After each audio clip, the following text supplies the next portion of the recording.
Bom dia, tudo bem? Vamos fazer nossa agenda de reforma íntima do dia 8 de junho. Reflexão e vivência em torno do Evangelho. Sede, pois, misericordiosos, como vosso Pai é misericordioso.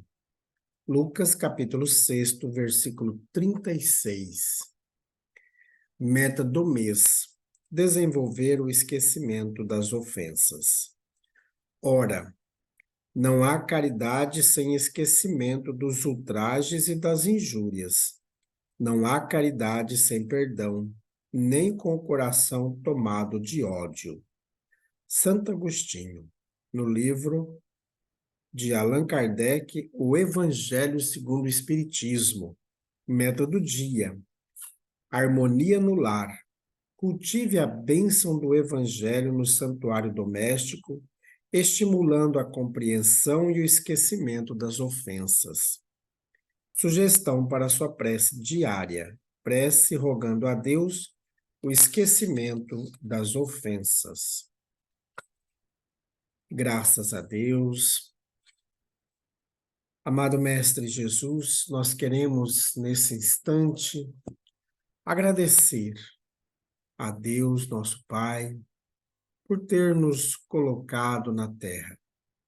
Agradecer também por ter nos dado os nossos pais, os nossos irmãos e todos os nossos familiares, nossos amigos. Queremos agradecer também, Jesus, por estar ensinando-nos o caminho do amor. Fica conosco, graças a Deus. Meus amigos, hoje, quinta-feira, nós estaremos em rota chamada Rota Paulo de Tarso. A nossa casa espírita, junto com tantas outras casas espíritas espalhadas pelo Brasil e fora do Brasil, estarão realizando a Rota Paulo de Tarso, tentando imitar o apóstolo dos gentios em suas tarefas de caminhada, de levar o Evangelho de Jesus a tantos povos. A nossa casa espírita, os Amigos da Paz, irá fazer rota na cidade de Nova Monte Verde. Então, nós vamos lá agora de manhã, nós vamos fazer a preparação, a corrente magnética em nossa casa espírita. Depois nós sairemos em caravana até a cidade de Nova Monte Verde. Lá nós iremos fazer diversas tarefas, dentre elas campanhas nas ruas de visita aos lares, distribuição de mensagens, levando a palavra de alegria, de conforto. No finalzinho da tarde, no início da noite, na Casa Espírita Allan Kardec, que fica no bairro São Lucas, nós iremos fazer um bate-papo com todos os frequentadores da Casa Espírita sobre o Centro Espírita Referencial. E no dia seguinte, na sexta-feira, nós estaremos realizando também as diversas tarefas, indo na rádio, nos comércios, visitando os caravaneiros da região. E no final da tarde, às 7 horas da noite, nós iremos fazer a palestra pública, a reunião pública, com uma palestra especial. E aí nós estaremos depois, no sábado, retornando para a Alta Floresta. Então, vamos levar essa mensagem do Evangelho do Cristo. Meus amigos, nós estamos estudando o livro O Evangelho por Emmanuel, Comentários ao Evangelho segundo Marcos. Perguntava-lhes: quantos pães tendes? Disseram: 7. Marcos, capítulo 8, versículo 5. Que tendes? Quando Jesus, à frente da multidão faminta, indagou das possibilidades dos discípulos para atendê-la, de certo procurava uma base a fim de materializar o socorro preciso. quantos pães tendes? A pergunta denuncia a necessidade de algum concurso para o serviço da multiplicação. Conta-nos o evangelista, Marcos, que os companheiros apresentaram-lhe 7 pãezinhos, dos quais se alimentaram mais de 4.000 pessoas, sobrando apreciável quantidade. Teria o mestre conseguido tanto se não pudesse contar com recurso algum?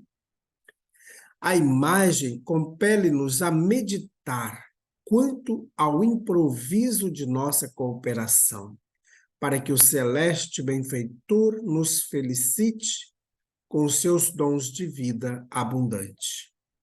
Poderá o Cristo edificar o santuário da felicidade em nós e para nós, se não puder contar com os alicerces da boa vontade em nosso coração?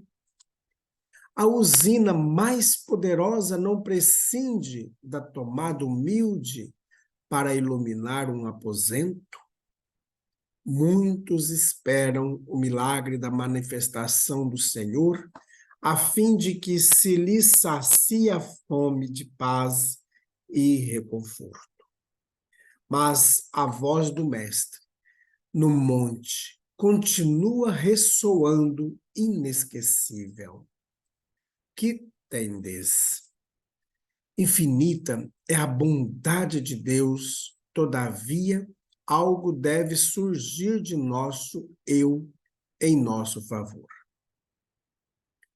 Em qualquer terreno de nossas realizações para a vida mais alta, apresentemos a Jesus algumas reduzidas migalhas de esforço próprio e estejamos convictos de que o Senhor fará o resto. Comunicação de Emmanuel, publicada no livro Fonte Viva, da editora FEB, capítulo 133. Meus amigos, que mensagem! O que nós temos para dar? Essa é uma pergunta que o Emmanuel nos faz. Claro que copiando Jesus. Jesus havia já perguntado aos apóstolos: que tendes? E se nós formos perceber, Marcos está contando uma história de Jesus que ele não vivenciou. Marcos era um apóstolo de Pedro, depois ele se tornou companheiro de Barnabé, porque ele era parente de Barnabé, e Barnabé, junto com Saulo, com Paulo, né, agora Paulo, faz as rotas por todas as regiões. E o Marcos, ainda jovem, acompanha esses 2 caravaneiros do Cristo. E Marcos, então, escreve o Evangelho, segundo Marcos, para os gentios, não para o povo judeu. E nós vamos ver diversos tipos de simbologia dentro do Evangelho, não só de Marcos, mas que também não cabe nós aqui fazer nenhuma profundidade nesse sentido. Haja vista que não sou nenhum especialista nessa área. Então, o que nós vamos compreender desse chamado do Cristo? Então, o Cristo, ele quer, acima de tudo, é claro, alimentar a população que ali se encontrava do lado dele há mais de 3 dias. Então, ele convoca os apóstolos a uma mudança de comportamento. O que tendes, né? Quantos pães tendes? Tens 7 pães.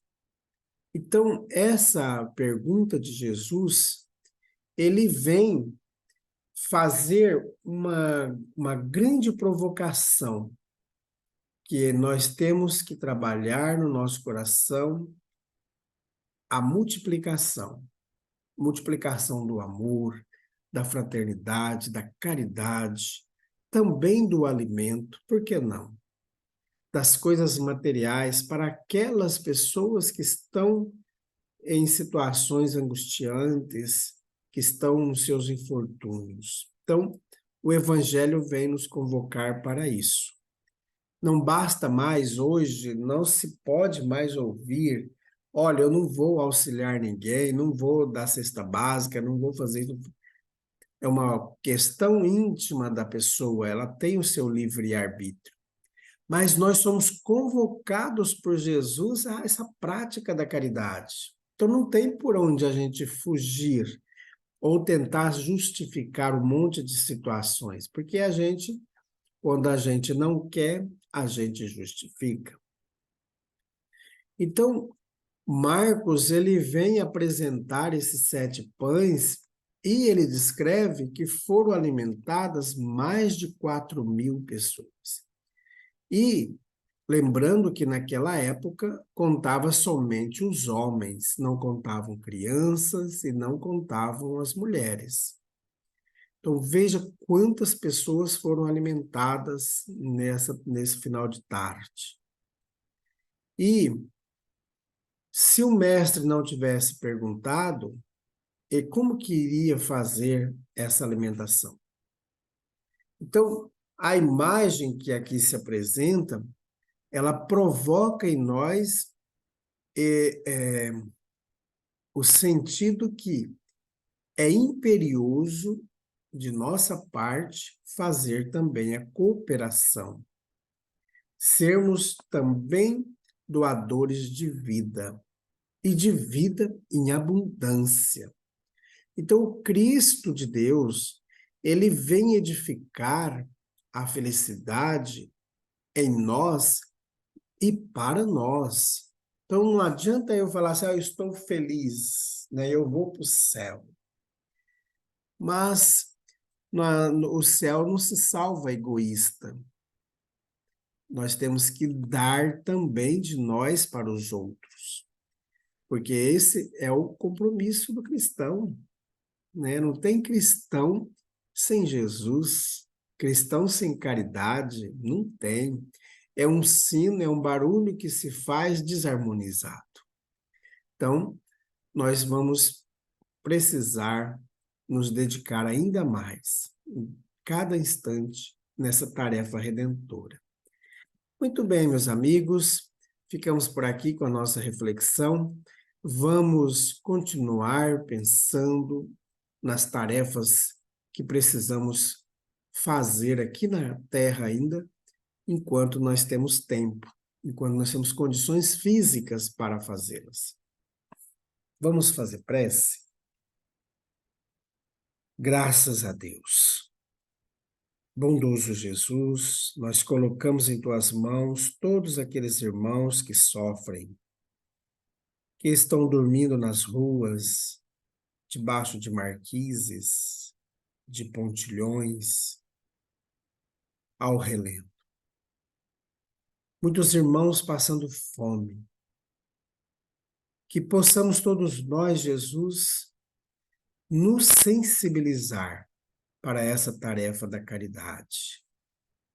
Que consigamos, Jesus, cada um de nós, potencializar o amor em nossos corações. E que todos esses irmãos que estão aflitos e angustiados possam receber o lenitivo, a paz e a serenidade. Graças a Deus, que Deus seja louvado. Meus amigos, tenhamos um bom dia, fiquemos em paz e que Deus nos abençoe a todos.